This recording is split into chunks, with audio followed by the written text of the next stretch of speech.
Toronto Raptors sophomore shooting guard Gradey Dick has taken his game to a new level this season, but what exactly is he doing differently and why can't NBA defenses stop it? Let's get into it.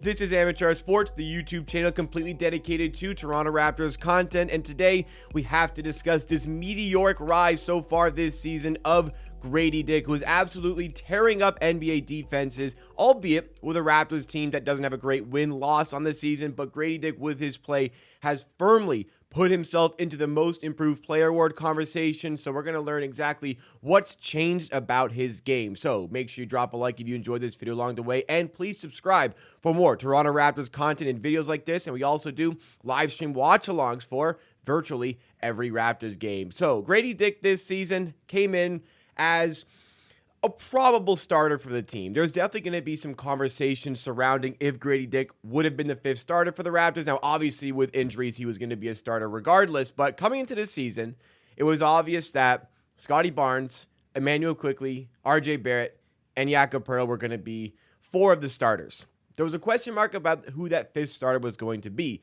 Potentially, it could have been Bruce Brown, but in the end, the decision was taken out of the hands of the coaching staff. Bruce Brown has missed the start of the season due to injury, so Gradey Dick was put into the starting five. And if everyone was healthy to start the year, I would have also wanted to see Gradey Dick in the starting five. Just not sure if the coaches would have gone that way. But in the end, again, it's irrelevant because Gradey Dick was going to be a starter given all of the injury problems. But with the way Gradey Dick has played to open up the season, he has taken any shred of doubt over his starting candidacy. And not only is he firmly implanting himself as a starting player for the Raptors, I've said through the offseason that, we have this core group of players in Barnes, Barrett, Quickley, but we really need to start lumping in Gradey Dick to those core guys as a core four rather than a core three. And with the play this season again, he is very much putting himself without a shred of doubt into those conversations as well. Just take a look at these statistics for Gradey Dick so far this season. I know it has only been 7 games, but still,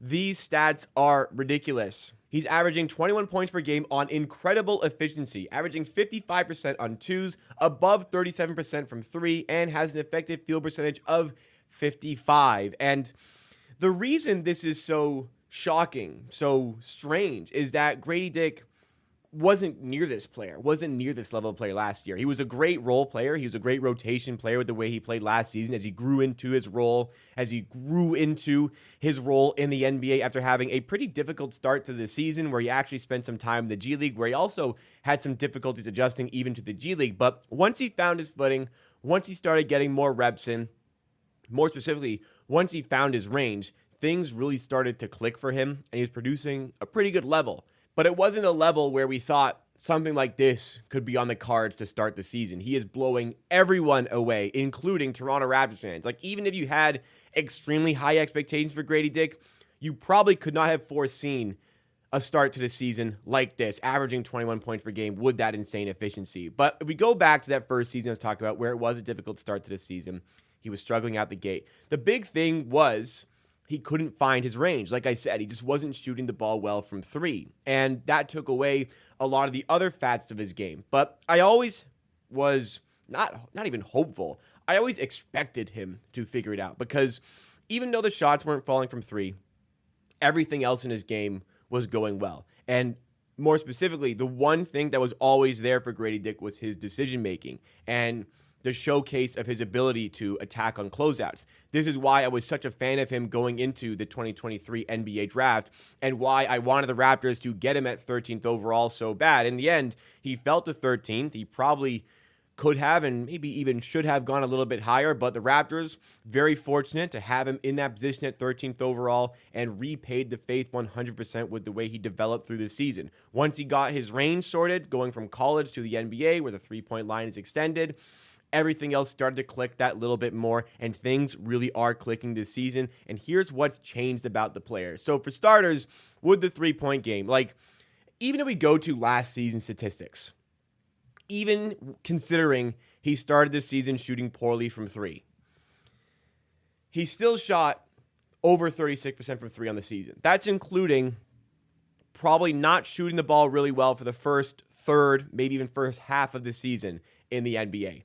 but still averaged 8.5 points per game, 2.2 rebounds, 1 assist. Those stats not super important for the role he has, mostly as a shooting guard, but he averaged 49.5% on twos, like I said, above 36% for three, with an effective field goal percentage, which actually was pretty good as well, of 52.4. Even with, like I said, the poor shooting to start the season, 36.5% is pretty damn good, especially for a rookie player. But again, he's just brought it up a notch this season.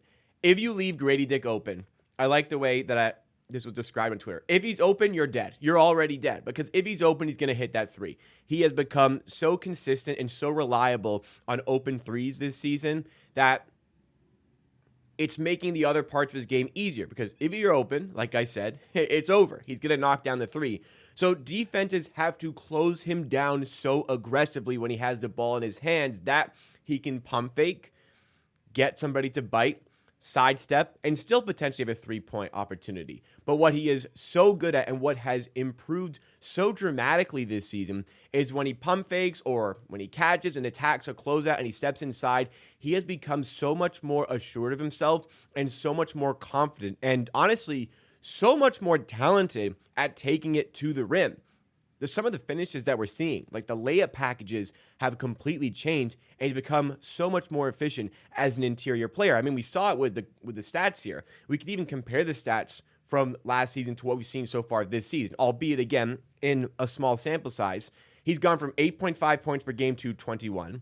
He's upgraded his rebound numbers. He's upgraded his assist numbers, mostly because of minutes, but even still, the efficiency, a dramatic change in the 2-point percentage because he has become so much better at attacking the rim and finishing at the rim, shooting again 55% on twos so far this season. Now, some of these numbers are pretty outrageous for Gradey Dick. I'm not sure how much of this is going to sustain, but one of the questions that I got in the chat on a live stream recently is, what does Gradey Dick look like when everyone's healthy, when Barnes is back, when Quickly is back, and maybe he's not as much of the focal point of the Raptors offense? Honestly, it's a good question, but to me, maybe there's less touches, but it kind of helps Gradey Dick, doesn't it? Right now, he's just like the second option for the Raptors on offense, which is pretty crazy to think about for Gradey Dick going in early into his second season here. But when everyone's healthy, or if everyone's healthy, most of the defensive responsibility, most of the defensive mindset and game planning has to go towards Barnes, Barrett, Quickly. So now Gradey Dick can become more of an afterthought to the defense, and the person who's defending him is likely going to be a less talented defender than he would be getting right now. So in a way, even when everyone's healthy on the Raptors and he's still starting, it could actually help him maybe even a little bit. So Gradey Dick's role right now, the way he's playing, I don't think that's something that goes away when other players are healthy. I don't know if Gradey Dick's going to continue to average 21 points per game, but the recent game that we saw with the Raptors against the Sacramento Kings was very eye-opening because he's had some outrageous games. He set career high in points 3 different times in the same week. And again, some of those were very efficient games, but that game in particular against the Sacramento Kings was very eye-opening because he wasn't shooting the ball efficiently, yet he was still able to get his numbers. He was still able to get up to 20 points per game. He was still able to be effective even in the games when he's not shooting the ball well. And even if he's not shooting the ball well, or he's not scoring the ball well in any particular game, you have to care so much about him and his presence on the perimeter because you can't leave him open, that he's still aiding his teammates. He's still freeing up space and opportunities for his teammates out there on the court. So where the biggest changes have come for the player? First of all, the confidence as a three-point shooter, I think, is a little bit higher. Second of all, his ability to attack closeouts, which is already good coming into his rookie season, has improved dramatically with his decision-making, and his finishing on the inside has also improved dramatically. Like, whoever the coach was, the trainer was, that worked with this guy in the offseason to sharpen up his interior finishing, my goodness. Major plaudits go to whoever that was, or the Raptors coaching staff in general. Major plaudits go to the Raptors coaching staff for helping with this process and getting him into this position, because all of a sudden, Gradey Dick has gone from a nice rotation piece to a player who's potentially on a rise to being a star or near star caliber player in the league. And that's exactly what I think the most improved player award is for. Currently, Gradey Dick is 10th in most improved player award odds, at least on FanDuel, but relatively high up the list here. But this is who the most improved player is for.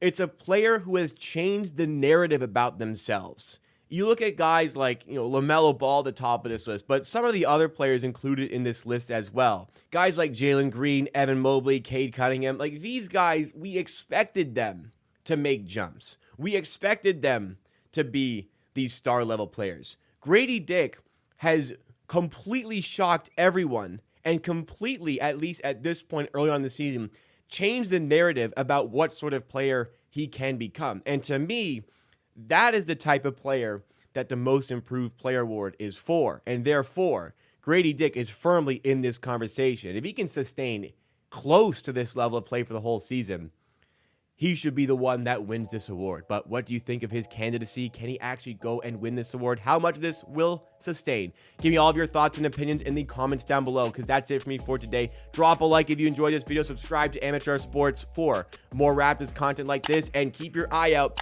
Merch should be coming out to you guys very, very soon. I cannot wait.